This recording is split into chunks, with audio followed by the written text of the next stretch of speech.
Hello there, Kyle Katarn here, coming back with another Star Wars reaction. Industrial Light and Magic, ILM, just released a VFX breakdown of all the visual effects in Ahsoka. Just randomly dropped it on YouTube. It's 30 minutes. I'm so excited. I thought Ahsoka had some phenomenal visual effects. It was one of my favorite aspects of the series, so very excited to get into this. Without further ado, ILM Ahsoka VFX breakdown. Let's do it! We're always in danger, I feel, of like giving away the magic trick. You know, and sometimes I don't want to talk about how we did stuff as much, but of course you guys, this is important for you, so I'll talk about it. But Interesting. I wonder if that's the reason we haven't gotten a proper Disney gallery for Ahsoka yet. He doesn't want to give away too many of the tricks. a successful visual effect, in my opinion, is one that you just kind of like let go of because it just feels natural, it feels real. I felt like the animals there, the giant wolves, which very wisely you recommended we use horses as the base for it, because at one point we were not. Oh, nice. Okay. I was worried that the wolf things were like big of mechanical how to make bulls they these had things the real. actors on. Between the rendering and Natasha's believability with how she approaches them, that you just kind of let go of the fact that they're riding these giant beasts, you know, that aren't from our world at all. Because they're one of the things we were most worried about going in. Yeah, it's true. And in the end, I don't even think about them because I think they're so effective. I worry about a whole bunch of other things.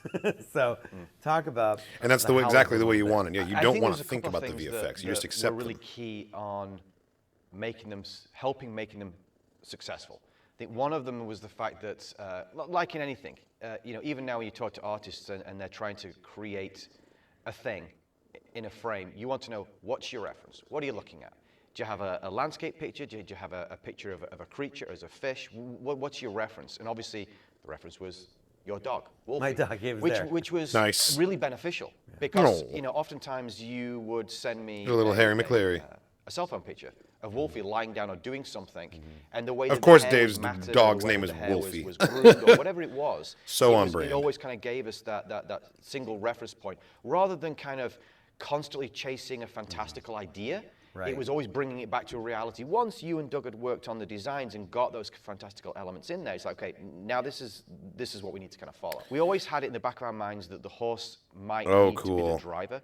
But one of the things that was challenging, and both Hal and Cav had talked about, was the anatomy of a horse and anatomy of a dog are quite different.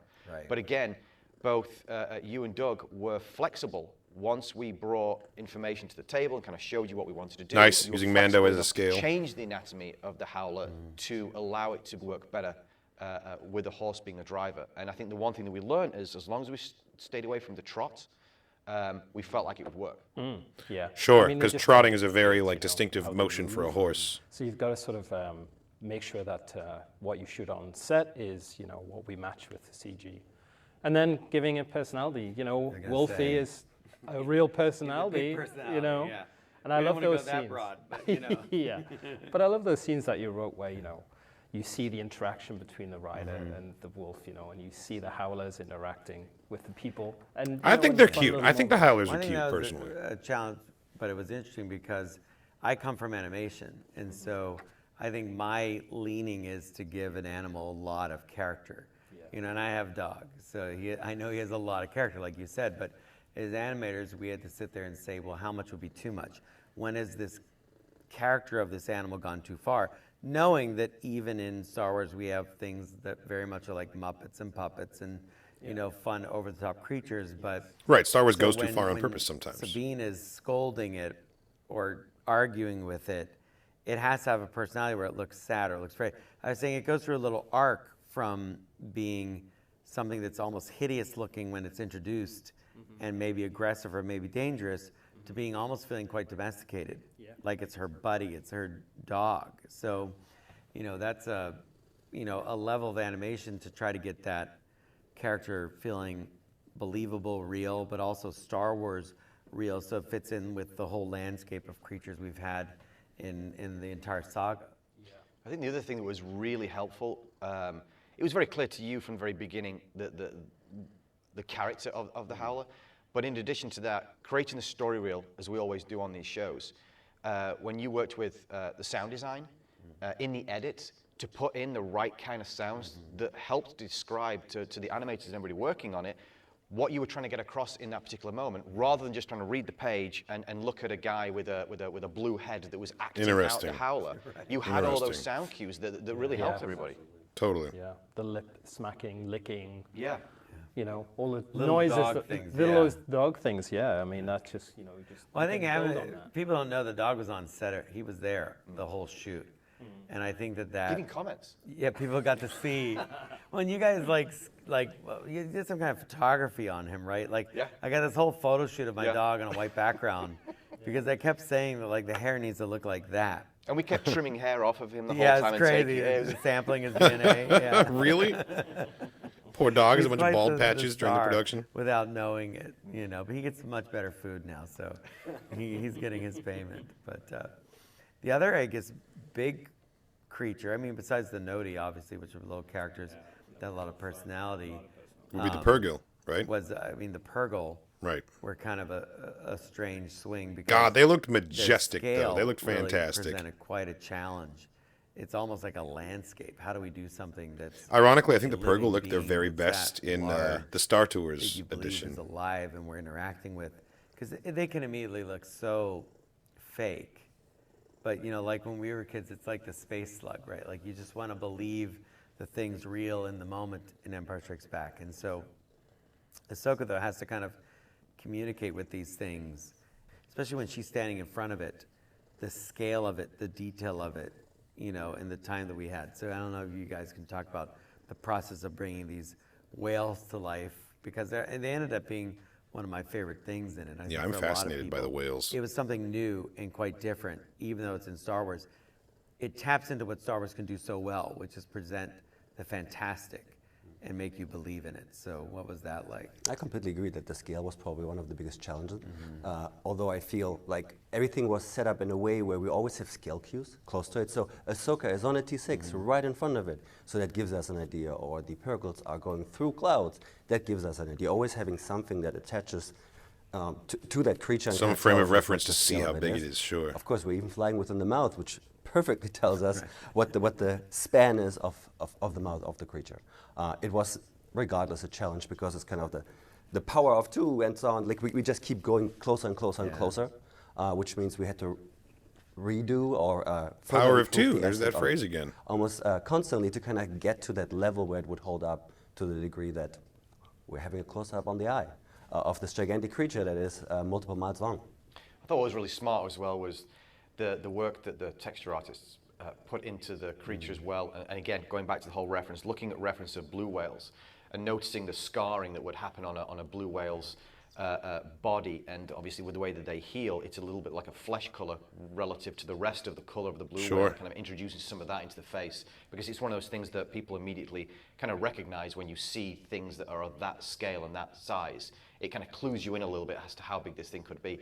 And it was the same when you guys presented turntables to Dave. It was always moving slowly, obviously, and clouds moving next to it, because you know how big clouds are, you know how they move as well. So constantly cluing us into how big this thing could be. Absolutely. The scars were so helpful, and even like when you described the story to us that they're going through hyperspace, and occasionally, you know, they're just hitting a ship, and that's how they're getting their scars, was a perfect way in for us to introduce those sort of... Interesting. So surface colliding with imperfections. ships is I how the think, too, Purrgils the get their clouds scars. I thought maybe bizarrely there's like an even bigger space word predator out from- there eating Purrgil, Because like the Suma it's this Verminoth or massive something. thing floating. It has no wings.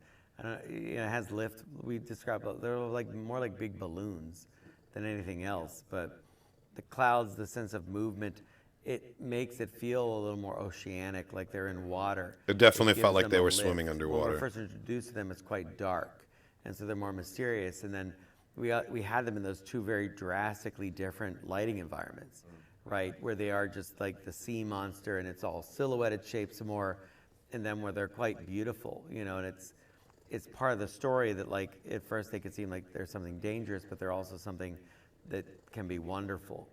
And the asset has to hold up for all of that, too. Yeah, I mean, one of the things we want to do, obviously, we looked at tons of reference, blue whales, giant squid, all of that. I really like that, playing on But the really, we lighting wanted to it like to change the feel audience's fluid perspective of these within the air, creatures the so first it time we feels meet like them. this creature in the water, and it's something recognizable and you're used to, how it flows, you know, ripples through the body, right through to the tentacles and the tail. But then you put that in the sky, you know, moving through clouds, and it gives it kind of a interesting quality of seeing it something move through water, but it's actually in the air, you know. It's funny because we did them in traditional computer animation in Star Wars Rebels, and the live action ones have several features that those don't. And one of them, and I don't know if Doug added it in design, and then we animated it very specifically in live action, is on the side it has those kind of like wings off the body that ripple like a cuttlefish. Yes. And I think totally like a cuttlefish. That they would have felt quite dead and lethargic up there hanging. But with that, like you made me think of it when you said like the movement of water. Yes. It almost portrays a surface of water on the side of the body. And it's so like that ripples was really going down the big body. Key that I think really helped sell those beasts. Getting because they're so big, you know, it's hard. You want to move them slowly. You don't want to move too fast to keep the scale. But unrelated, I like his sweater a lot. I want a sweater like that. Just gives it more visual interest, you know. Tentacles. Yeah. Little tentacles and everything, yeah. And I jumped over the noti, but I don't want to completely bypass that because that's one of those cases that I don't think people realize. There are puppets, and the puppets for the noti really help drive the way that we interpret the I love that they're animation and practical interaction of puppets. these creatures, so that they are going to feel like something that's more akin to what Yoda was in Empire. We don't take advantage maybe of all the things that, you know, computer animation allows for realistically, but it's more that philosophy of believability. I believe they're these real things, creatures, because we're watching the puppet performance, but then we're able to enhance that, actually take it over. In many cases, just completely take it over. And, you know, it sounds sad, right? We replaced the puppets, but we wouldn't have done it the way we did it without that collaboration with that traditional medium. And that's something we've been doing, you know, all along with Star Wars now in this space. Yeah, no, that's the perfect This philosophy. kind of You know, it's not about practical traditional versus puppetry CGI. and It's the about a animation marriage team between the two. that I think renders something that is very familiar to the world of Star Wars, the language of movement, the language of creature movement. Yeah, I think it's, you know, Because the practical puppet also informs the performances of the actors in the scene, we don't too. do animation tests with a creature before shooting. Oh, really? That's No. right, huh? Yeah, we've done that many projects. We let the puppeteers come up with a character because, you know, they're on set, they're getting notes from the director, you know, and they're bringing their A game. They're amazing at what they do. And they bring character to these inanimate puppets and they bring them to life. And what we want to do in CG is after the fact. We don't want to influence that. We want that to evolve on set with, you know, you and the puppeteers. And then when we get that footage back, we just want to, like you say, we can enhance, but we just want to match right into it. So it definitely feels like the puppet. And we just carry that performance through and on through the CG part of it so that we don't take the audience out of the moment. You know, you're still looking at this, you know, quirky, what do we call it? Endearing kind of, you know, puppet, but it's in CG and nobody knows where that transition is. You know, which is great. And Yeah, you the can't puppet tell gives where the actor blending is something on the between day practical and for her to really target. CGI. And Natasha's really naturally, I found, good at interacting with those things, which just lends more believability to the wonder of it. But also in believability land, and I don't think people would ever realize this, everything on that planet, Peridea, is shot largely within the same, I would say, less than football field size backlot. Really? There's a little bit, even when I watch it, it's hard to believe. I don't think people would have any idea. Part of it's now the guessing game, right? Where people like to try to guess. Also, he just said on, like, any other Peridea. time in Have I been saying film Peridea production, wrong? How did we do Peridea. things? Interesting. I was never as obsessed with that when I was little. I was just amazed that they did it at all, you know, and it's such a different thing. But now the knowledge is out there. It's like we're always in danger, I feel, of like giving away the magic trick, you know, and sometimes I don't want to talk about how we did stuff as much, but of course you guys, this is important for you, so I'll talk about it. But, you know, I think that for me, you know, again, we had to film everything there on that back lot or use the volume. And we're very specific about when we decide to use these different tools. Everything has its advantage and disadvantage. And I don't think people realize how much of a consideration we do before we ever go near the backlot or near the volume. And it has to work primarily for how we're going to tell the story. That's what drives the choice to be in that volume or not. Sure. And where the cameras are going to be, what type of scene it is. Because you don't want to put something in there or on the backlot if it's not going to be successful. Definitely, I think the DPs looking at the work that we were going to do and considering doing, the idea of silking the entire backlot became really key to this success. And then I was astonished at just the bare bones drop in of the coverage that you had done on location up in Scotland and how well it mixed with this plate that we'd shot in Manhattan Beach, where it was like sweltering hot, like everyone's dying, and yet it looks like they're in this desolate rock, out in the middle of a Star Wars galaxy that we enhanced a little bit. But to me, that's one of the most amazing things in this live action world is how real these environments can look. Yeah, and you agreed. never guess how we shot it. So I don't know if you guys can talk a little bit about I'll the hunt process. you. I'll hunt you with a shooting. That's in a second. crazy. Building a All the honestly, Paradea sequences is on a single Most backlot. shows should work this way, and a lot of them do. But I think it's a testament to the way the heads of department worked on that show. When we all read on the page what this was going to be, you already kind of knew the kind of environment that you wanted. It was on the page. So then when Doug started kind of designing with his art department team, it was very clear that It's a very like Pelennor Fields kind of biome, area in Scotland that was going to be the basis of this particular look. Then Andrew Jones, the production designer, goes out there many months before we actually got into prep and started taking photographs of this general location, which then again helped kind of inform the art department and how to kind of set up these particular environments. We found the rock that was going to have the fortress henge on top, and so that was a really good grounding. So from that point on, quite clearly, we were going to be shooting in LA, and we needed to kind of capture that environment. Now, a lot of times, you end up shooting the plates, and then you go afterwards and try and then shoot the coverage to match the plates. But Sure.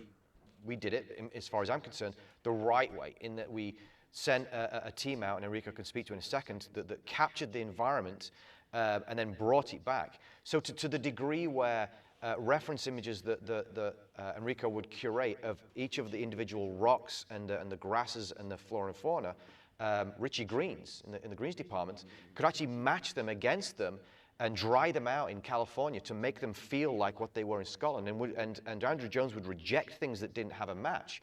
So then once we had a patch of ground as a test that we felt like it would match, Enrico would put in the rest of Scotland around it and would validate, before we even started shooting, before the big sets were built, that was going to work. That for me was the huge win behind it. And then silking, of course, the backlot to match the lighting, because we were very fortunate that the lighting on the day in Scotland when Enrico was out there matched what you wanted to have in the script. But it was also key what you shot and how you shot. Absolutely. I mean, the fact that we went there so much in advance and capturing that same data that then every department can use to move forward. I mean, I was sometimes very much surprised how well these plans are matched, because every department just used the same reference and everybody chased the same elements. So by the time we actually got some plates through and we're putting our environment, our artificial environment behind it, God, look at that. We had like a 75-80% match, which, yeah, that's the way you should be doing it. Everybody should be looking at the same elements. I do agree the design of the so environment that's felt the like fantastically foundation that cohesive. you Like would everyone like was and clearly on the everybody same would page creatively, and this is Well, why. I think it's Because they started with the two ways location to look at pictures. it, I right? love Like, that. A lot of times now, I think with digital technology, people use it as a means to fix stuff later, and they push things down the line. You'll hear a lot. Well, it's the old cliche. We'll fix it in post. I think that we all like the method where it's like, and I like coming from animation, I plan everything in advance. Yeah. I draw pictures, I illustrate, I find images I give those to Doug, the art department. We're all making the same story, and so we're all literally in the same place, looking at the same things. There's no guesswork, and it's a fascinating thing. I've done it in animation for years, but like what I draw today will become what it is later. It's just going to be better than I ever thought it could be. Like that's my feeling, is that the sketch is a sketch. Even the script, Man, it must be such a I think gratifying it's like feeling a to like sketch. sketch It's something like an out and then see it outline. brought to life. I'm not saying that this is it, we're doing this. It's like, here it is. This is everything I was thinking. It's all the information. Now, how do we make this real galaxy far, far away? How do we what elements are. And there's a lot of things to study beyond just the natural world. It's also, there's an aesthetic to how we made the Star Wars movies in the past, what those teams did that obviously connects with audiences. George knew a way of telling a story that's very powerful. And how do we mine that? And it's in some ways, it's making the fantastic feel very everyday. The characters aren't amazed by their environments. The audience gets so caught up in the characters that they don't realize how extraordinary a city in the clouds is, maybe. It's just matter of fact in that world. And so when introducing bizarre elements, if it's a space whale or a witch fortress or any of these things, these are just the locations where we are. As surely as if we could just go there and film like it's a real place. It's how George treated everything. It's how we continue to treat it. But it's that preparation, because I don't like, I save that change on the back end for when things aren't going to work, like when we added the minefield, which was never part of the script, and we had to come with it on the fly in post because I realized I had a repetitious story beat, and I wanted something more unique. And so that was fun for me because I was doing all these storyboards, handing them to you. You were doing previs, and I was taking shots that we had, the episodic director had covered, and finding a new way to use them. And we were able to create a great sequence because everybody was so flexible, and we'd spend our time the right way. Yeah, I mean, usually what happens is you might say, I've got this idea as a director, go and previs that. And we go away and spend weeks or months prevising something, come back to you and go, is this what you wanted? And you go, well, not really, I had something else in mind. And then you go back and forth for a long time. We don't have that kind of time. We don't have that kind of time in TV, so it's great that we went up and we sat down and you drew storyboards and outlined the story of, this is exactly how I think it should be. And the football plays. Yes, it was the football plays. I mean, I love those maps, saying this moves from here to here, and these are the shots that we're going to do in between. And we go away and we've got a clear idea there and go, yeah, we can make that happen. And we added some Easter eggs for you and a few extra little bits to make it work as we do, But, I think when we came back and showed you the sequence, it's hopefully what you had in mind. It was really, especially when they went into the debris field where the bones were. And you guys did the one where they dodged she dodges the one big piece of bone, and the other ship smack right into it. Very And Star it's Warsy. I knew what I wanted it to be, but I just That's like couldn't straight out of draw Empire Strikes that Back with the to make it asteroid feel field right. chase. When I you love guys did it, you have such a great knowledge of those moments in these type of films that I was like, wow, that was such a fun, and that really jumped out at me. That's when it's fun when you're, making something, you can still get excited about it like you've never seen it before. I have to feel like when something looks great, I don't think it had anything to do with it. I just enjoy watching it. Like, what's this cool, fun film? Oh, we made that. That's neat. But it should be that. Like it's. Kathy told me once. I asked her, "Why do you make the movies you make?" She said, "I just make movies I like to watch." Yeah. And I feel like that's what we get to do. Like, I love Star Wars, so I try to make a Star Wars I would want to watch and enjoy, and that's to work with ILM, on that process. Is there's nothing better for me as a creative, as a storyteller, to work with you guys and have you be part of the storytelling process. ILM and Star Wars is really bound together. It's a situation where we are, playing on our home field. We have to have this be excellent no matter what. It doesn't matter. It's like Yoda says, the size matters not. The size of the screen doesn't matter. It's a totally That's the cyclical Star thing, Wars. like Star Wars would not exist and without amazing. ILM, and ILM would There's a never have legacy. existed without Star There's a Wars. legacy, There's a yeah. legacy, and probably this more than any other show, largely because obviously a lot of the characters and a lot of the situations are from the Rebels and Clone Wars.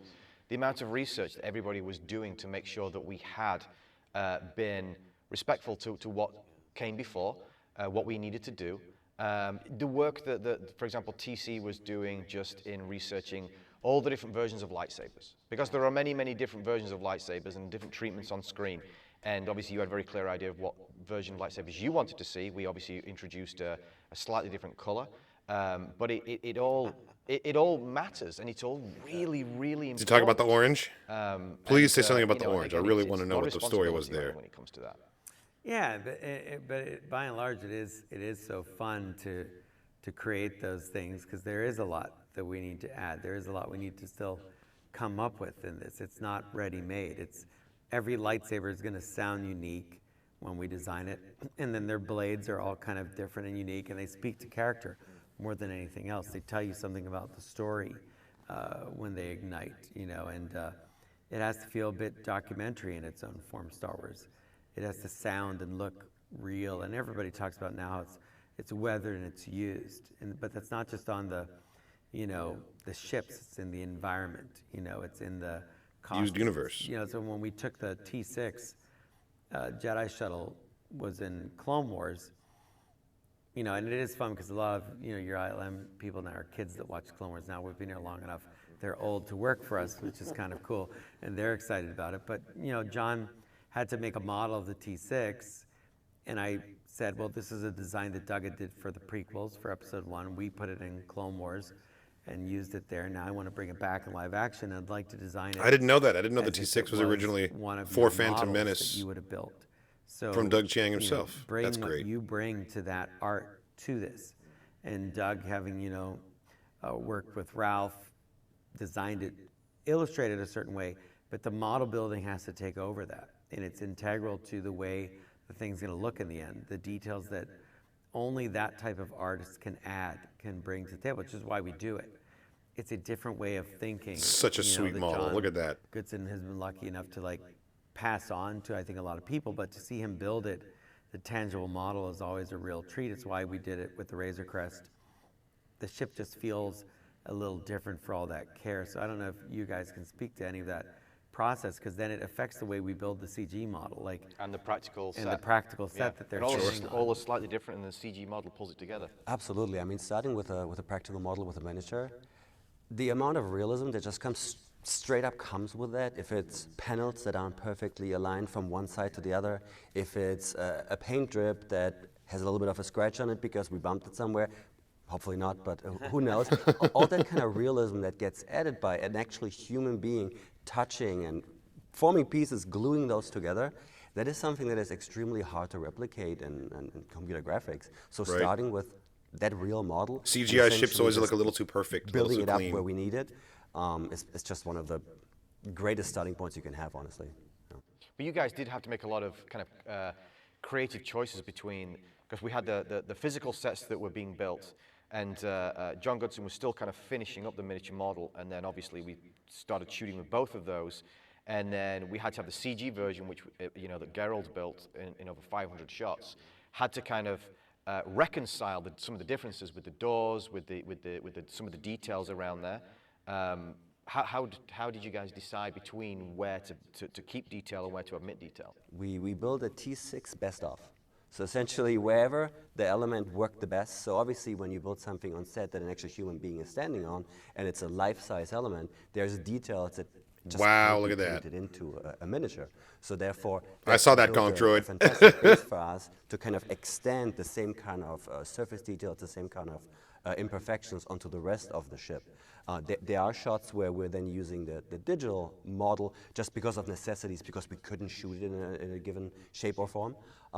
But we're always trying to keep everything alive that we can, so the set build just became part of the model. The one thing I like about T6 is it moves. Things move on the ship. Right, You know, that's rotating really interesting wings. animation. Usually when you've got a spaceship, you're just flying it along, and Yeah, you yeah, can't really yeah, do much with it.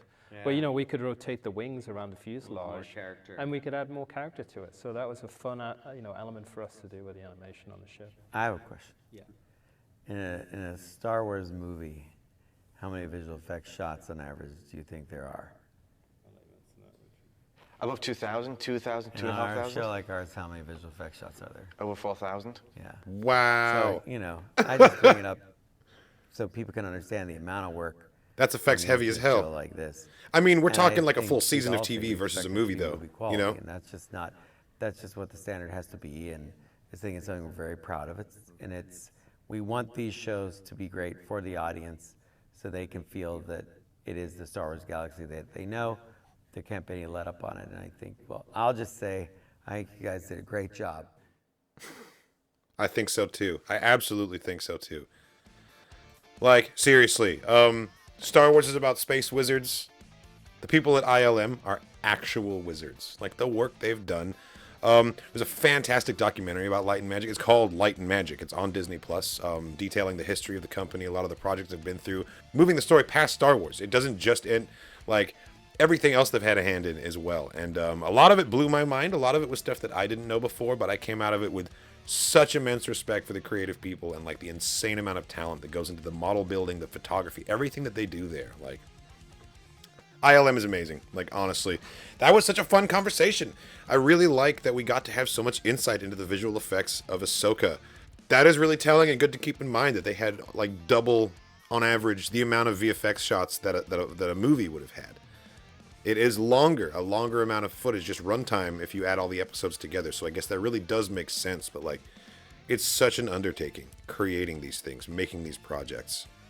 One thing that does kind of disappoint me a little bit, though, is that it feels like we're being given this 30-minute video in place of a Disney Gallery episode for Ahsoka. And I think Dave Filoni kind of summed up the reason behind that right at the beginning of the video when he said he doesn't like to reveal the magic. And I get it. I totally get it, you know? You want to leave some things behind the curtain so that it doesn't completely break our immersion and our audience experience when watching these things. But, like, come on, you can dish a little, you know? Like, the fascination is there. I absolutely want to know about the production design and the effects and how it all came to be. So this was a really fun little look at that. I just wish I got more, you know? Yeah. Ahsoka was great.